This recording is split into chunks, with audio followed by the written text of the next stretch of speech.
Hey guys, today we're going to run a blitz series into all the series that are remaining in the semis, both Eastern and Western Conference.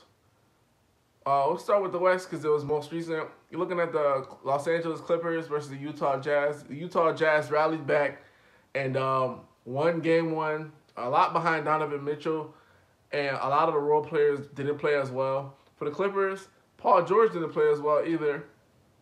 Even though they had a lead, he was like 4 for 13 or 4 for 17, one of those. For the Clippers, essentially it's going to boil down to how well Paul George plays in the series. Kawhi is pretty consistent.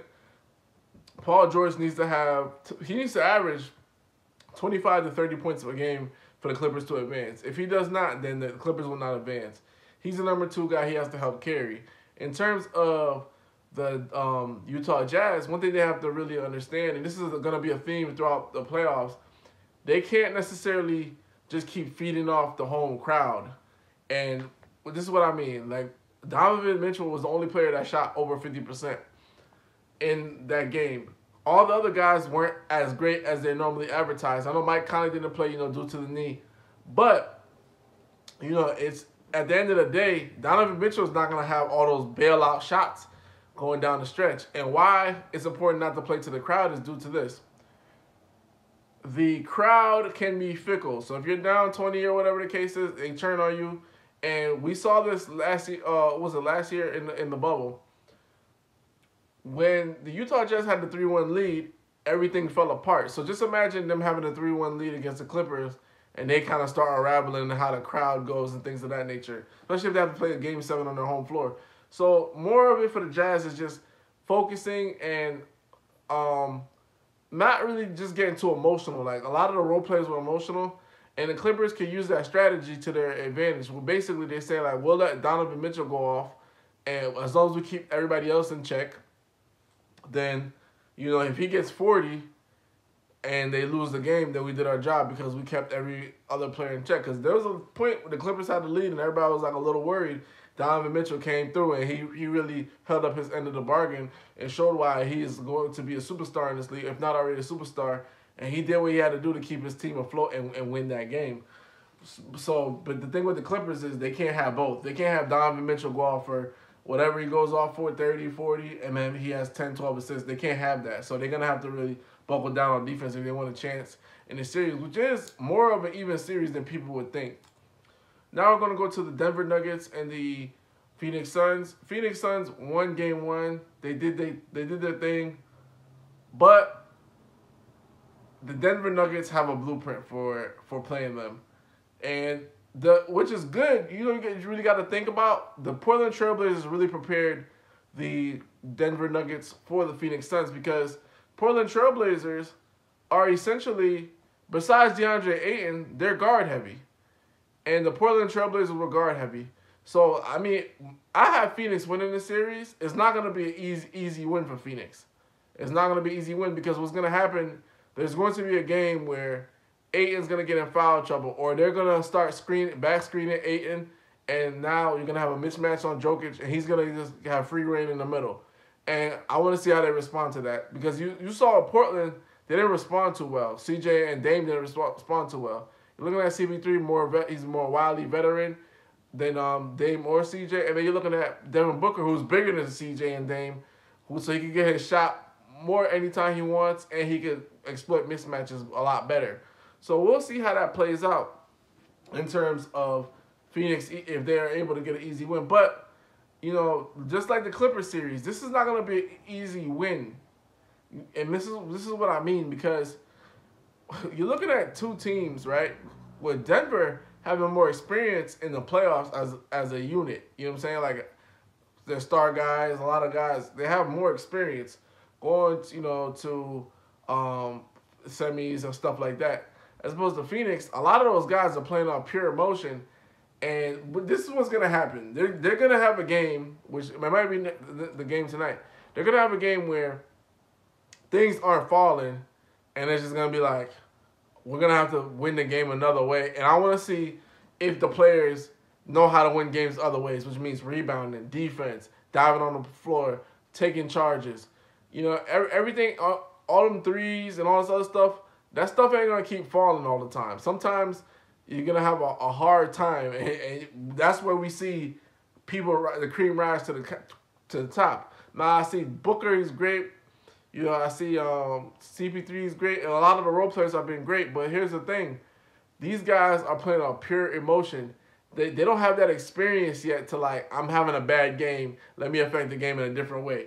So we'll see how that plays out. I do have Phoenix advancing because the Denver Nuggets do not have Jamal Murray, but I wouldn't be surprised to see if this goes the distance because Jokic, being the MVP that he is, congratulations, he has shown that he has the ability to take over games and slow that pace because Phoenix wants to play a fast pace.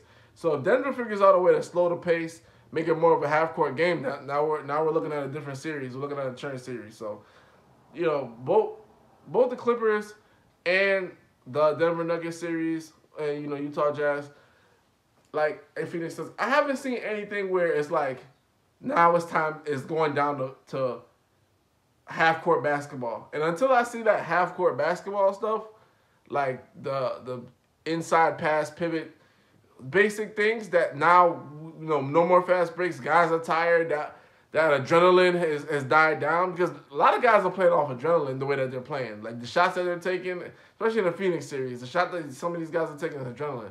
I want to see it when it's just like, that's worn off, we know what you could do, we see what you could do. Like, you know, fourth game into the series, like now what are we talking about? Now how it's looking. Going over to the East Coast, we're looking at the Philadelphia 76ers and the Atlanta Hawks.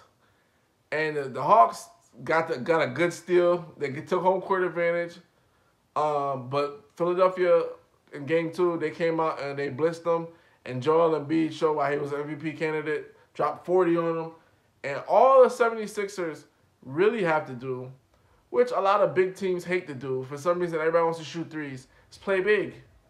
Play big. You know, I know Trae Young was abusing Danny Green and things of that nature, but one of the key things was the Sixers weren't getting to the line. They were trying to basically play a fast-paced game like Atlanta, and they don't have as much, I would say, skilled players in terms of like shooting and beating guys off the dribble as Atlanta. You know, John Collins can beat you off the dribble a little bit. Trae Young can beat you off the dribble. Bogdanovich, he can shoot and he can put it on the floor from time to time. You're looking at Gallinari. Gallinari's a shooter, and he can drive to the basket. You know, when you're looking at the Philadelphia 76ers, you know, Danny Green's kind of stationary. You know, you have Tobias Harris, who is a solid player, but he's like inconsistent, and that's just due to the way they play. And then, you know, you have Ben Simmons. He's a skilled player in the sense of fast breaks and stuff like that, but a half-court game, that's not his game. So all that, you know, trying to beat the team and play their kind of style, the 76ers need to get out of that. And you saw that in Game 2. They played big, slowed down the game, just got real gritty. And what happened with Game 1 is Atlanta surprised them. I guess they weren't watching the Knicks series. You know, they got surprised a little bit. But Atlanta did get the split at Philly. Now, Philly needs to go in Atlanta and get a split. If Philly can't get a split in Atlanta and they allow that pick and roll with Joel Embiid basically to kill their season, that's going to be unfortunate. That's going to be quite unfortunate. Finally, last but not least, Brooklyn Nets against the Milwaukee Bucks. Bucks, I am so disappointed in them because it's like they're not even trying. Giannis is taking a bunch of threes, which he doesn't have to. You know, one of the key things I think Mike Budenholzer needs to understand, you cannot play fast break basketball in the playoffs. Like, you can't just say, like, we're going to rebound and run when you're taking the ball out of the net every time. And so they're going to have to do something where they're going to have to free up Giannis and get him on the box instead of just always, like, at the top of the key where he's, like, you know, you can see him coming. Free throw line extended, get him on a block, like screen for Giannis, then he gets the ball, and then, you know, you get a mismatch on him. Like, you don't want Giannis to be doing pick and roll with KD. Like, that's silly. Like, KD's fast on his feet. He's just as lanky as Giannis. You want him to do pick and roll with Joel Harris's man. That's who you want him. You want him to do pick and roll with Shamet. These are the things the nuances that Mike Budenholzer is going to have to pick up on very quickly, or the Milwaukee Bucks season is over because no James Harden, Kyrie Irving, he's been playing good, but KD's the only one that's really demolishing you along with the other players. You know what I'm saying? So you're gonna have to make a decision. Do we key in on KD, or do we play solid defense against all the other players and let Kyrie and KD consistently beat us? Because, and this was my question earlier this season, I was like, okay, if they go in the playoffs, can KD, Harden, and can KD, Harden, and Kyrie Irving consistently give you 30 each? Because that was during that earlier stretch in the year, they never played all together, and the role players didn't emerge like they did in this series. Well, why are they emerging? Because Milwaukee Bucks, they can't make a decision. Like, they're playing KD and Kyrie in a manner where they're allowing all the other guys to get off as well. So it's like they're just like they don't know if they want to double or stay home. By the time it's time to double, they're not doing it. It was too late. The house is on fire. You know what I'm saying? Like, you want to make KD work, you want to make Kyrie work, but also you want to keep the other guys in check. And you know, some of the defensive principles, Mike Budenholzer is gonna have to go away from it. Also, some of the offense, they're gonna have to go away from trying to fast break every time and shooting a bunch of threes. Middleton, you know, I don't know why they pay you what they pay you, bro. Because and this is no disrespect to Chris Middleton. You know, you deserve what you negotiate, but he robbed the bank, man. He robbed the bank big time. I think he knows it, and it's kind of trickling in his head. I think it's messing with him. You know what I'm saying? Because the past two games, especially to be down 49, that's out. That's out. That's out. And as far as the Nets, you know, people was like, well, you can't say KD's better than LeBron because KD had help, whatever. Now we see why he's better than LeBron. And in terms of, like, you know, right now in a vacuum seal, you know what I'm saying? Like, LeBron got exited. Right now in this moment, now we see why. Because nobody can do anything with KD. And that was like, that's the thing with what we wanted to see with LeBron in the Phoenix series. I don't understand. Anthony Davis went out. It's not that the Lakers went out was the problem. It was the fact that LeBron didn't put up that fight that we normally see from him. And now we're looking at KD. We're like, oh, okay, this is what it looks like. This, you know, James Harden went down, but we're still gonna step next man up, and I'm gonna cook, and I'm gonna cook the best players on the court. And that's what we're seeing from KD. So now we can see where people are saying why KD was the best. I think this is what he was looking for. When he left Golden State, he wanted more of that adulation. You know, he wanted more of that favor from his peers. Like, look, guys, like, this dude, like, yo, I know we've been saying LeBron, but like, nah, that ain't it. I think that's what he's been looking for. I think he somewhat finally found it.